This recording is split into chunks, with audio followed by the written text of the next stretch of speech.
Reto miaramila tarihan'ny Nantsambakay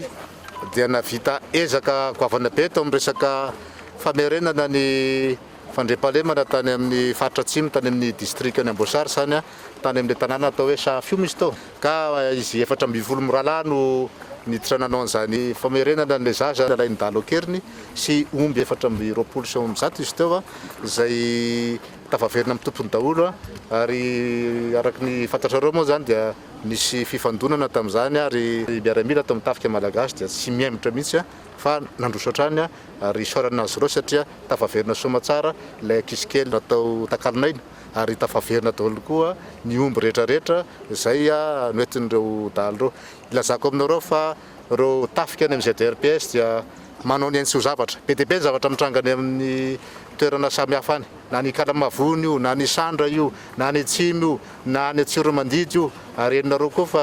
voaingana kely dia napalahelo reto rahalahy atao amin'ny gendarmerie izay nisy nitifitra voaingana kely izay nalaina tamin'ny angidibian'ny tafika malagasy satria mifanometana ny tafika sy ny gendarmerie ary izay moa mahafolo alin-dahy folo alin-dahy ary fantatrareo ihany koa fa ny sekretariat-mpanjakana miadidin'ny gendarmerie dia eto anivony ministère ny fiarovam-pirenena. Reto tanora miaramila zatovo reto dia hitanareo amin'izao fa zao ny modelin'ny miaramila.